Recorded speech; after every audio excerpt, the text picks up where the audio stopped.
अस्सलामु अलैकुम वरहमतुल्लाहि वबरकातुहू। बिस्मिल्लाहिर्रहमानिर्रहीम नहमदुहु व नुसल्ली अला रसूलिहिल करीम व अला आलिहि व अस्हाबिहि अजमाइन अम्मा बाद। मोहतरम भाइयों, बुजुर्गों, दोस्तों, इतना अफसोस होता है ऐसी खबरें पढ़कर कि भारत के अंदर जो मुसलमान हालात का शिकार है ये गैरों की वजह से नहीं है। मैं इससे पहले भी 50 बार बोल चुका हूँ और आइंदा भी 50 मरतबा बोलूँगा। मुसलमानों का कोई दुश्मन नहीं है, मुसलमान खुद आपस में एक दूसरे के दुश्मन हैं। ये तस्वीर देखिए आप, ये मासूम बच्चा देखिए आप, ये मासूम बच्चा जिसकी उम्र है सिर्फ 9 साल। पता है इसको किसने कत्ल किया? एक मुसलमान ने ही। कत्ल करने वाला भी मुसलमान है और ये जो मासूम बच्चा है इसका नाम है इबादत। ये मासूम बच्चा नमाज के लिए जाता है मस्जिद में और रास्ते में इसका ही पड़ोसी, उसका नाम है सफवान मौलवी, जिसकी उम्र है 24 साल। सफवान मौलवी इस मासूम बच्चे को अपने गाड़ी के ऊपर बिठाता है, इसका किडनैप कर लेता है और इसके माँ बाप से फिरौती के लिए 20 लाख रुपये की मांग करता है। माँ बाप जब घर पे आते हैं तो देखते हैं कि उनका बच्चा मौजूद नहीं है। वो पुलिस से रुजू करते हैं, पुलिस पूरी तहकीकात करती है और पता चलता है कि बच्चे की तो जान चली गई हुई है। बच्चे को बुरी तरह से पीटा गया है, मारा गया है और उसके बाद में उस बच्चे को कत्ल कर दिया। और कत्ल करने वाला जो इंसान है, कत्ल करने का रीज़न क्या है कि उसको पैसे की ज़रूरत थी, उसको नया मकान खरीदने का था। तो नया मकान खरीदने का है तो लोगों के बच्चों को किडनैप करोगे आप? इसके लिए उसने 9 साल के इस मासूम बच्चे को किडनैप किया। किडनैप करने वाला भी मुसलमान है और ये मासूम बच्चा जो है मस्जिद से आ रहा है। आप सोचिए, क्या ऐसे हालात में अल्लाह का अजाब नहीं आएगा तो क्या होगा? आप मुझे बताइए। हम जो कहते हैं ना कि भारत के अंदर मुसलमानों के ऊपर ऐसा जुल्म हो रहा है वैसा, इसलिए भाई मेरी तो आदत है। मैं साउथ कोरिया भी गया था, वहाँ पे मुझे कई मुल्कों के वजीर आजम मिले और तुर्की के भी एक मिनिस्टर साहब मिले। उन्होंने कहा कि सोशल मीडिया पे ऐसी खबरें चलती है भारत में मुसलमानों के बारे में। मैंने कहा सब झूठ है, खुद मुसलमान मुसलमानों के दुश्मन बने हुए हैं। ये खुद मुसलमान मुसलमानों की जान ले रहे हैं इस तरीके से। मुझे आप बताइए ना, अगर यही चीज़ मुसलमान की बजाय अगर कोई दूसरे समाज का इंसान होता था, अभी तक तो हम रोडों रास्तों पे धरने आंदोलन के लिए उतर जाते थे और हम पूरे दुनिया में वावेला मचा देते थे कि मुसलमानों पे जुल्म हो रहा है, मुसलमानों के ऊपर अत्याचार हो रहा है। लेकिन यहाँ पे तो मारने वाला खुद मुसलमान है, फिर हम खामोश क्यों है भाई? हमारे अपने समाज के अंदर की गंदगी और गिलाजत हमको नजर नहीं आती है।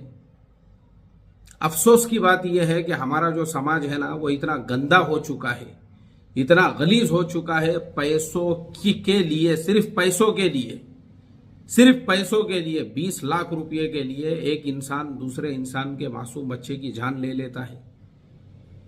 बड़ा अफसोस होता है मोहतरम दोस्तों। आज हम किधर जा रहे हैं, वो भी रमज़ानुल मुबारक का वो बाबरकत महीना, जिस मुबारक महीने के अंदर बड़े बड़े गुनहगार गुनाहों से तौबा करके रमज़ान के रोज़े रखते हैं, कुरान करीम की तिलावत करते हैं, वो भी मस्जिदों में आने वाले बन जाते हैं। अभी मैं अमेरिका के एक नौजवान का वीडियो देख रहा था, जिसके मैं कई दिनों से वीडियो देखता हूँ। मुस्लिम नौजवान है, वो एकदम फैशनेबल वीडियोस बनाया करता था, यानी उसके कपड़े वगैरह और इन्फॉर्मेशन मालूमात देता था। अभी उसने एक वीडियो बनाया जो रमज़ानुल मुबारक अमेरिका में लोग कैसे गुजारते हैं, इफ्तार कैसे करते हैं, मस्जिद के अतराफ में लोग कैसे होते हैं, वो एक पूरा मस्जिद का वीडियो है। उसके अंदर उसने ये कहा कि देखो, आप मेरे चेहरे के ऊपर दाढ़ी देख रहे होंगे। अब जैसे ही रमज़ान शुरू हुआ, मैंने उसके बाद से शेविंग नहीं किया हूँ और मेरी ये भी नीयत है कि मैं रमज़ान के बाद भी इसको कंटिन्यूसली रखूँगा। और टोपी भी उसने पहना हुआ है। आप मुझे बताओ, अमेरिका के जैसे मुल्कों में रहने वाले नौजवान वो इस चीज़ का आज़्म और इरादा कर रहे हैं रमज़ानुल मुबारक में कि रमज़ान के बाद की ज़िंदगी में भी इंशाअल्लाह हम अल्लाह के हुक्म, उसके नबी के तरीक़े को फॉलो करेंगे। और आप तो इंडिया में रहते हो, आपको तो यहाँ हर किस्म की आज़ादी हासिल है।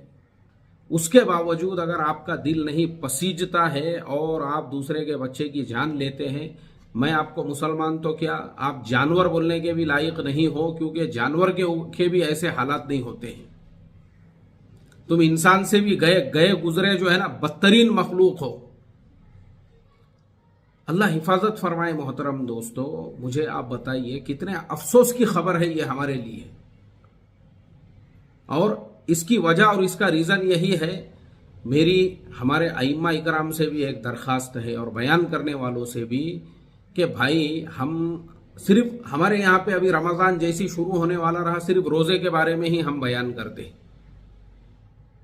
और हमारा पूरा फोकस यही होता है कि हर आदमी रोज़ा रखे। अच्छी बात है, लेकिन उसके अलावा और दूसरी भी तो चीज़ें हैं ना, जो कॉमन सामाजिक जो मुद्दे हैं उस पर हमारे मस्जिदों में बयान क्यों नहीं होता है। अभी हमारे एक दोस्त है औरंगाबाद के अंदर, और वह हाई कोर्ट के जो है वो एडवोकेट है। एक मस्जिद वालों ने उनको बुलाई सीए एनआरसी के ऊपर लोगों को समझाने के लिए। उन्होंने मस्जिद के अंदर लोगों के सामने सीए एनआरसी के उन्वान से बात की। मुझे बड़ी खुशी हुई वो देखकर, मैंने वो वीडियो मेरे चैनल पे भी अपलोड किया। ऐसे ही हमारे मस्जिदों में जो साइकोलॉजिस्ट होते हैं, जो लोगों की नफ्सियात होती है, उसके भी एक्सपर्ट मुसलमानों में मेडिकल ऑफिसर्स की कमी नहीं है, मेडिकल लाइन के एक्सपर्ट्स की कमी नहीं है। अरे आप अपने मस्जिद में इस तरह के लोगों को भी बुलाओ और उनका भी बयान करो। ये सारी चीजें क्यों हैं? ये मेंटल बीमारियों का नतीजा है, ये साइकोलॉजिकल बीमारियां हैं ये। अब हमारे मस्जिदों के अंदर इस तरह से साइकोलॉजिस्ट आएंगे और इस तरह के एक्सपर्ट्स आएंगे और वो भी जुमा के दिन एक आध मरतबा बात करेंगे और लोगों को बीमारियों के बारे में समझाएंगे और नफ्सियात के बारे में समझाएंगे, तो इस तरह के वाकयात नहीं होंगे। अब हमारे मिंबरों से हम सिर्फ कब्र में ऐसा होगा और उसमें वैसा होगा, और ये सारी बातें जो है ना हम बचपन से सुनते आ रहे हैं, और जो हमारी रोजमर्रा की जिंदगी है उस उन्वान पे हम बयान ही नहीं करते, उस पर हम बात करने को ही तैयार नहीं है। या फिर हमारे यहाँ पे जुल्म की दास्तान के जुल्म हो रहा है और इमाम मेहदी आने वाले हैं। अल्लाह हिफाजत फरमाए। मोहतरम दोस्तों, बड़ा अफसोस होता है मुझे इस तरह की खबरें पढ़कर। ये सारी जो चीजें हैं ना, अब मैं आपको बताता हूं, ये इस तरह के जो दिमागी मरीज है, इस तरह के जो मेंटल पेशेंट है, आपको हमारे हर गली में मिलेंगे, हमारे हर मोहल्ले में मिलेंगे, हमारे हर मस्जिद में भी ऐसे मेंटल पेशेंट मिलेंगे आपको। ये लोग मेंटल बीमारियों का शिकार क्यों होते हैं? कभी आपके साथ में कोई काउंसलिंग ही नहीं होती है। ये जो कंपनियां होती है, इनमें हर 15 दिन में, महीने में एक मरतबा एम्प्लॉयज को ऑडिटोरियम के अंदर जो है किसी न किसी एक्सपर्ट्स को बुलाया जाता है, वो उनके सामने बात करते हैं। नफ्सियात का पूरा ख्याल रखा जाता है हर शोबे के अंदर। कोई भी आप दुनिया में देखो, ये जितने शोबे जो बराबरी से चलते हैं कंपनियों वगैरह के अंदर, हर जगह पे, और बाज़ जगहों पे ऐसा होता है कि साल में एक मरतबा आपको 15 दिन जो है ना, कंपनी का 15 दिन के लिए आपने आना ही नहीं है कंपनी में, आपको जो है फरलो के ऊपर भेज दिया जाता है। वो आपकी मर्जी है, 15 दिन आप कुछ भी करो, अपने घर पे बैठो, अपने रिश्तेदारों को मिलने जाओ, कहीं छुट्टी पे जाओ, पिकनिक मनाने जाओ, लेकिन 15 दिन आप नहीं आओगे कंपनी के कंपाउंड के अंदर। क्यों भाई 15 दिन क्यों दूर रखे? आपके नफ्सियात के इलाज के लिए, ताकि आपको जो है हफ्ते में 2 दिन भी छुट्टी होती है, लेकिन साल में भी 15 दिन की आपको ज़रूरत है कि आप किसी और माहौल के अंदर वो 15 दिन गुजारो, ताकि वो 15 दिन गुजारने के बाद जब आप वापस से आओ तो आप अच्छे फ्रेशनेस के साथ में काम करो।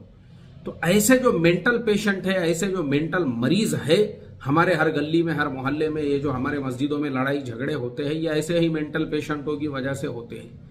अब हमारे मस्जिदों में इस तरह के साइकोलॉजिस्ट आकर बात करेंगे, इस तरह के डॉक्टर्स आकर बात करेंगे ना, तो नौजवान इस तरह के कदम नहीं उठाएंगे। ये कोई एक वाकया नहीं है, ऐसे 50 वाकया सुनने के लिए मिलते हैं। और जो लालची लोग हैं उनसे भी मैं ये कहना चाहूंगा, अरे पैसा अगर कमाना है तो मेहनत करो ना। इंडिया में 140 करोड़ की आबादी वाले मुल्क में आप रहते हो, यहां अगर आपको तिजारत करना नहीं आ रही है, आपको बिजनेस करना नहीं आ रहा है और पैसा कमाना नहीं आ रहा है, अफसोस की बात है आपके ऊपर। आप इस इतने बड़े मुल्क से अपॉर्चुनिटी से फायदा ही नहीं उठा रहे हो आप। और इस दुनिया में कोई भी इंसान ऐसे अचानक से आप इस तरह से फिरौती मांग लोगे और सोचोगे कि मुझे 20 लाख रुपये मिल जाएंगे तो मैं अपना घर बना लूंगा। ऐसे से लोग घर नहीं बनाते हैं, उसके लिए मेहनत करना पड़ती है, मशक्कत करना पड़ती है, एक एक रुपया जोड़ना पड़ता है अपना। अब आप मुझे बताइए, अब आपको घर मिल गया येरोड़ा जेल के अंदर, रहो आप वहाँ आराम से। और जो साथ में रहने वाले जो कैदी है वो लोग भी, उनको जब पता चलेगा कि ये इंसान एक छोटे से मासूम बच्चे की जान लेकर आया हुआ है, क्योंकि वहाँ पे जो कैदी होते हैं वो बेचारे नॉर्मली लड़ाई झगड़े करके जाने वाले और जो इस तरह से जो है चोरी चकारी डकैती करके जाने वाले, वो बोलते भाई हमने किसी के मासूम बच्चे की जान तो नहीं ली है, हमने गवर्नमेंट का बैंक लूटने की कोशिश किए थे, हमने दरोड़खोरी करने की कोशिश। तो वो ऐसे जो दरोड़खोर और ऐसे जो चोर डाकू होते हैं ना, उनको पता चलता है कि मासूम बच्चे की जान लेकर यहाँ पे कोई आया है, तो कुत्ते के जैसा झोड़पते उसको अंदर, वहां पे कुत्ते के जैसा लातों से जूतों से। और कई मरतबा ऐसी खबरें भी पढ़ने के लिए मिलती है कि ऐसे बहुत सारे कैदियों की लोग जान भी ले लेते हैं कि इसने दूसरे के बच्चे की जान लेकर आया हुआ है, इसलिए इसकी भी जान ले लो, और घर बन गया आपका। अगर आप ठंडे दिमाग से सोचते कि भाई मैं मेहनत करता, मशक्कत करता और मैं अपने लिए कुछ जो है दूसरा बिजनेस शुरू करता, बिजनेस चेंज करते आप, बिल्कुल आपका घर बन जाता था। नहीं, आज तो वो 1 साल के बाद, 4 साल के बाद, 5 साल के बाद, 10 साल के बाद, लेकिन आपका घर बन जाता था, कोई मसला नहीं था उसके अंदर। अब आपकी पूरी जिंदगी बर्बाद हो गई, पूरी जिंदगी। अब एरोड़ा जेल आपका मुकद्दर। अल्लाह हिफाजत फरमाए मोहतरम दोस्तों। इस तरह के जो कदम उठाने वाले नौजवान भी है, जो चोरी चकारी इस तरह के क्राइम्स के अंदर पड़े हुए रहते हैं, अरे मेहनत करो भाई, मेहनत करो, मेहनत करो, मेहनत करो।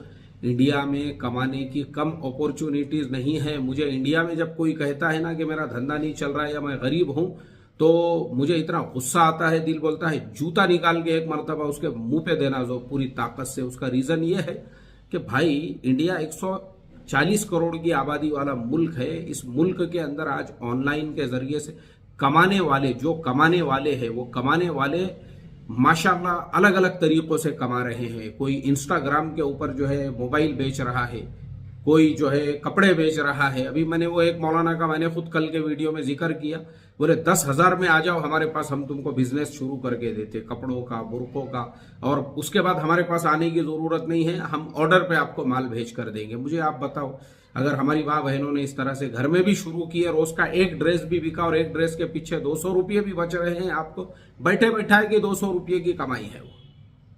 और एक मरतबा आपका बिजनेस सेट हो गया, धंधा आपका सेट हो गया, रोजाना के 2 जोड़ी 3 जोड़ी भी घर पे बैठे बैठे बिक रहे हैं, तो रोजाना के कम से कम 1000 रुपये आप कमाने वाली बन जाती हो। 30,000 रुपये महीना, कोई मसला नहीं है, उसके अंदर कोई मुश्किल नहीं है। मेहनत करने वाले के लिए हर एक चीज पॉसिबल है। और खाली उम्मीदें और ख्वाबों की ख्याल की जिंदगी जो गुजारने वाले हैं, फिर उनका यही हशर है, एरोड़ा, उनका यही हशर है। अल्लाह हिफाजत फरमाए। अस्सलामु अलैकुम वरहमतुल्लाहि वबरकातुहू।